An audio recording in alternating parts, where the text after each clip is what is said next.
పెద్దలు సురవణపురాజు రెడ్డి గారికి, చుక్కారామయ్య గారికి, మిత్రుడు గౌరీశంకర్కు విశేషమైనటువంటి తెలంగాణ సాయుధ పోరాట యోధులు అనేక మంది కనపడుతున్నారు. వారికి కమ్యూనిస్ట్ అభిమానులకు నమస్కారం. భీమిరెడ్డి నరసింహారెడ్డి గారు గూర్చి తెలంగాణలో ముఖ్యంగా నల్గొండ, వరంగల్ జిల్లాలో నేను పర్యటిస్తున్నప్పుడు అనేక గ్రామాల్లో ఆయన పేరు. అప్పటికే నేను ఆంధ్ర మహాసభకు సంబంధించి రికార్డు చేస్తున్న క్రమంలో ఎన్నో సంఘటనలు ఈ ఊళ్ళో భీమిరెడ్డి ఇక్కడ దాడి చేసినారు, దళం ఇక్కడ దాడి చేసింది, భీమిరెడ్డి నరసింహారెడ్డి ఈ ఘటనలో పార్టిసిపేట్ చేసినాడు అనేసరికి నాకు ఆశ్చర్యం. ఇన్ని గ్రామాల్లో దాదాపు వందలాది గ్రామాల్లో భీమిరెడ్డి నరసింహారెడ్డి మారుమవుతున్నాడు. 50-60 సంవత్సరాల తర్వాత ప్రజల జ్ఞాపకాల్లో నిలిచి ఉన్నాడు. సరే, ఆయన్నే ఒకసారి కలిసి అడుగుదాం, ఆయన ఏం చెప్తాడో అని చెప్పి భీమిరెడ్డి నరసింహారెడ్డి గారిని కలవడం జరిగింది. తెలంగాణ సాయుధ పోరాటానికి సంబంధించి అనేక గంటలు భీమిరెడ్డి నరసింహారెడ్డి గారు చెప్పడం జరిగింది. అందుకే మేము మా పరిధికి అనుగుణంగా కొన్ని గంటలు రికార్డ్ చేయడం జరిగింది. దాదాపు ఒక 15-20 గంటలు వారి వాయిస్ ఉంది, 9.5 గంటలు ఫిలిం ఒకటి వారి మీద ఒకటి తీసినాం. అయితే దురదృష్టం ఏమంటే ఆ ఫిలిం తీసే క్రమంలో వారు చనిపోయినారు. అప్పటికే 3 నెలలుగా మాతో పాటు పర్యటిస్తూ వచ్చినాడు. అనేక గ్రామాలు, ఏ గ్రామంలో మనం ఎంటర్ కాగానే ఎంతో మంది పేర్లు గుర్తుపట్టి చెప్తున్నాడు. ఇక్కడ పలానా ఆయన ఉన్నాడు, ఆయనతో మేము మాతో పనిచేసినాడు, ఇక్కడ పలానా ఆయన మేము చంపినాం, మా దళం చంపింది, ఇక్కడ పలానా రజాకర్ క్యాంప్ మేము దాడి చేసినాం, మేము తెలంగాణ సాయుధ పోరాటానికి ఆయుధాలు అందించినంటే ఒక్క వ్యక్తి దాదాపు 750 ఆయుధాలను తెలంగాణ సాయుధ పోరాటానికి అందించినాడు. ఆ ఆయుధాలన్నింటినీ కూడా దాడులు నుంచి సేకరించి అందించినాడు. మీకు అందరికీ తెలుసు, సుందరయ్య గారు పాలకొల్లు క్లియర్ అయిన తర్వాత మార్క్సిస్ట్ పార్టీ నుంచి నాయకత్వం అంతా ఎమ్మెల్యే పార్టీ పోతున్నప్పుడు భీమిరెడ్డి నరసింహారెడ్డి గారు కూడా పోవడానికి సిద్ధమైనారు. కొండపల్లి సీతారామయ్య, దేవుపల్లి వెంకటేశ్వరరావు లాంటి వాళ్ళు భీమిరెడ్డి నరసింహారెడ్డి కోసం వెయిట్ చేస్తున్నారు. మీరు కూడా వస్తే తిరిగి మన సాయుధ పోరాటం స్టార్ట్ చేద్దామంటే అప్పుడు సుందరయ్య గారు ఒక మాట అన్నాడట భీమిరెడ్డి గారు, తెలంగాణ సాయుధ పోరాటానికి నల్లగొండ గుండెకాయ అయితే నల్లగొండకు భీమిరెడ్డి గుండెకాయ, నువ్వు పోతే నేను కమ్యూనిస్ట్ పార్టీని మూసేయాల్సి వస్తుంది. ఆ రోజు సరే కొన్ని కారణాల వల్ల సుందరయ్య గారి 14 పాయింట్లు అంగీకరించి ఒక నోట్ రాసిస్తున్నాడు పర్సనల్గా, అంగీకార పత్రం. ఈయన పెట్టే డిమాండ్స్ అన్నిటికీ అవి మేము పబ్లిక్ చేయలేదు. అందులో ప్రధానమైనటువంటి డిమాండ్స్ ఏమిటంటే, మా నల్గొండ జిల్లాలో కమ్యూనిస్ట్ పార్టీ కార్యకర్తల మీద కాంగ్రెస్ పార్టీ దాడులు చేస్తూ ఉంది, వాళ్ళు రక్షించుకోవడానికి దళాలు లేవు. పార్టీ నిర్మాణంతో పాటు దళాల నిర్మాణం కూడా మీరు చేయగలిగితే కమ్యూనిస్ట్ పార్టీ దానికి మార్క్సిస్ట్ పార్టీ దానికి అంగీకరిస్తే నేను మార్క్సిస్ట్ పార్టీలో కొనసాగుతానని చెప్పి ఆయన పెట్టిన మొదటి డిమాండ్. అంటే 67లో 68లో మార్క్సిస్ట్ పార్టీతో సుందరయ్య గారు ప్రధానమైనటువంటి ఒక అంగీకారానికి వచ్చినాడు. సుందరయ్య గారితో ఏమంటే, మార్క్సిస్ట్ పార్టీ లీగల్గా మనం గ్రామంలో పనిచేస్తూ ఆ క్రమంలోనే మనం దళాలను కూడా నిర్మించాల్సిన అవసరం ఉంది. ఈ పార్టీని రక్షించుకోవాలంటే, మన కార్యకర్తలను రక్షించుకోవాలంటే దళాల నిర్మాణం చేయాల్సిన అవసరం ఉంది అనేటువంటి. అయితే అదే భీమిరెడ్డి నరసింహారెడ్డి గారు 1948లో తెలంగాణ పోలీస్ యాక్షన్ అయిన తర్వాత 3 సంవత్సరాల కాలం మొత్తం దళాలన్నింటినీ ఆయనే రక్షించుకుంటూ వచ్చినాడు.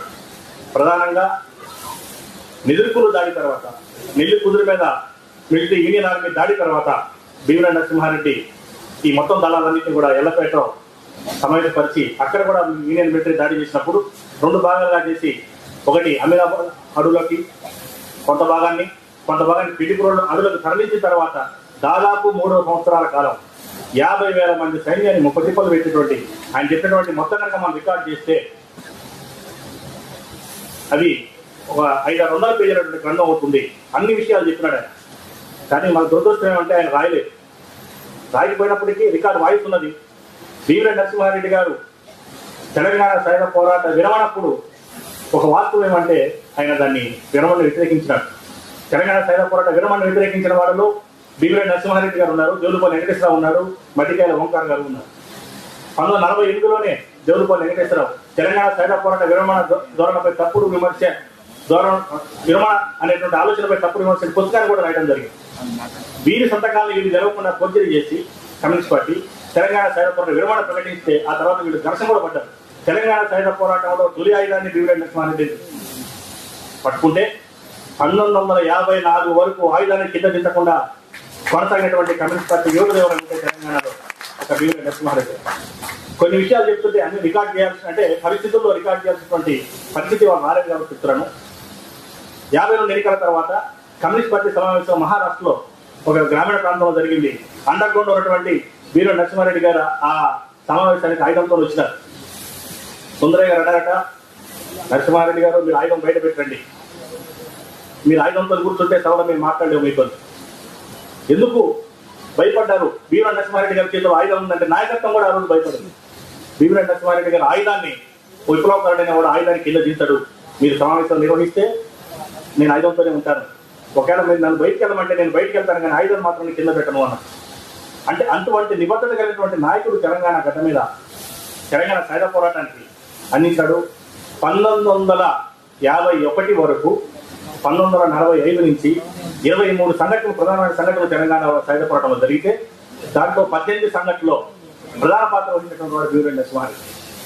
బీవీరెడ్డి నరసింహారెడ్డికి సంబంధించి చరిత్ర కోసం మేము ఏం చేస్తామంటే పాత పోలీస్ స్టేషన్స్ లో ఉన్నటువంటి ఎఫ్ఐఆర్ కాపీలు సేకరించాం. ఎఫ్ఐఆర్ కాపీలో ఉన్నటువంటి డేట్లను చూస్తే మనకు ఆశ్చర్యం అవుతుంది. మన దగ్గర తెలంగాణ సాయుధ పోరాటం తీవ్ర దర్శకుడు దొడ్డి కుమారయ్య మరణం తర్వాతనే జరిగింది అని చెప్పుకుంటూ వస్తున్నాం, రాసుకుంటూ వస్తున్నారు, మనం నమ్ముతూ వచ్చాం. కానీ ఎఫ్ఐఆర్ కాపీలు చూస్తే 1944 నుంచే బీవీరెడ్డి నరసింహారెడ్డి ఈ దాడులకు సంబంధించి కానివ్వండి, సంఘటనలకు సంబంధించి కానివ్వండి మనకి వివరాలు ఎఫ్ఐఆర్ కాపీస్ లో లభ్యమవుతాయి. ముఖ్యంగా బాణాల సంఘటన తీసుకోండి, ఎన్ని సంఘటనలు, పాత సూర్యాపేట సంఘటన తీసుకోండి, మల్లారెడ్డి కూడా సంఘటన తీసుకోండి, చాలా సంఘటనలు వీళ్ళు చరిత్రకారు అంటే అనుభవాలు జ్ఞాపకాలుగా రాసినటువంటి సాయుధ పోరాటానికి సంబంధించి రికార్డు చేసినటువంటి అన్ని గ్రంథాల కంటే విరుద్ధంగా ఎఫ్ఐఆర్ కాపీస్తున్నాయి బీవీరెడ్డి నరసింహారెడ్డి గారి వచ్చిన ఉంది. ఇంకొక ముఖ్య విషయం ఏమంటే, ఇక్కడ 10 నిమిషాలు అన్నారు కాబట్టి ఎక్కువసేపు మనం మాట్లాడాం. ఇంకొక ముఖ్య విషయం ఏమంటే, అన్నిటికంటే ఆశ్చర్యకరమైన విషయం ఏమంటే, తెలంగాణ సాయుధ పోరాటం నడుస్తున్నప్పుడు ఇక్కడ యూనియన్ ఆర్మీ వచ్చిన తర్వాత 48 డిసెంబర్ నుంచి 51 జనవరి వరకు 5 ప్రధానమైన నాయకులు విశాఖపట్నంలో ఇల్లు తీసుకొని బయట ప్రాణం వేసి లోపల వండుకొని నేను పడుకున్నారు. ఆ విషయాన్ని ఎవరు కూడా బయట పెట్టలేదు. బీవీరెడ్డి నరసింహారెడ్డి గారు తమ ఇంటర్వ్యూలో చాలా క్లియర్ గా చెప్పినాడు. 5 ప్రధానమైన నాయకులు ఎవరైతే మేము ఈ సాయుధ పోరాటాన్ని నిర్వహించడం అని చెప్పి కర్తలో కర్మలో క్రియలు అని చెప్పి క్లెయిమ్ చేస్తున్నారో 5 నాయకులు ఒకే ఇంట్లో 3 సంవత్సరాల కాలం ఉన్నారు. వీళ్ళ మీద మాత్రం దేవులపల్లి బిఎన్ రెడ్డి ఉన్నారు. వీళ్ళు ఇక్కడి నుంచి తీర్మానం రాయటం, సెంట్రల్ కమిటీకి పంపడం, ఇక్కడ నుంచి వీళ్ళు డైరెక్ట్ అక్కడి నుంచి మేకల్ని కలెక్ట్ చేయడం, సాయుధ పోరాటం జరుగుతున్నటువంటి ప్రాంతాల నుంచి వివరాలను కలెక్ట్ చేయడం, వీళ్ళు తీర్మానం రాయడం తప్పితే వీళ్ళు ఫీల్డ్ మీద రాలేదన్న వాస్తవాన్ని బీవీరెడ్డి నరసింహారెడ్డి గారు మనందరం ఆశ్చర్యపోతాం. అరే సుందరయ్య గారు లేరా సాయుధ పోరాటంలో, చంద్రరాజేశ్వరరావు గారు లేరా, మాకేంటి బసవపున్నయ్య గారు లేరా, మధుర చంద్రశేఖర్, వీళ్ళంతా ఎక్కడున్నారు? 3 సంవత్సరాల కాలం ఒకే ఇంట్లో ఉన్నారట. అటువంటి సంఘటనలు ఎన్నో ఉన్నాయి. అయితే మన తెలంగాణ దురదృష్టం ఏమంటే పార్టిసిపేట్ చేసినటువంటి దేవులపల్లి వెంకటేశ్వరరావు గారు కానివ్వండి, రావి నారాయణ రెడ్డి గారు కానివ్వండి, బీవీరెడ్డి నరసింహారెడ్డి కానివ్వండి, ఆరుట్ల కానివ్వండి, వీళ్ళు వాస్తవంగా కనుక చరిత్ర రికార్డ్ చేసినట్లయితే తెలంగాణ సాయుధ పోరాటానికి సంబంధించి అనేక వివరాలు బయటకు వచ్చి ఉండేవి. అటువంటి అవకాశం మనం కోల్పోగలిగి ఉండేవాళ్ళం కాదు. ఇవాళకైనా మిగిలిపోయింది లేదు. ఇంకా చాలా మంది అనుయాయులు గ్రామాల్లో బతికే ఉన్నారు. బీవీరెడ్డి నరసింహారెడ్డి గారితో పనిచేసిన అనుయాయులు ఉన్నారు, వాళ్ళకి అనుచరులు ఉన్నారు, వాళ్ళ దళాల్లో పనిచేసిన వ్యక్తులు ఉన్నారు. వారందరినీ కూడా మనం రికార్డ్ చేసి మనం ఆ చరిత్రను పునర్మించుకున్నటువంటి అవసరం ఎంతైనా ఉందని సందర్భం గుర్తు చేస్తూ అవకాశం ఇచ్చినటువంటి మిత్రులకు కృతజ్ఞతలు తెలియజేస్తూ సెలవు తీసుకుంటున్నాను.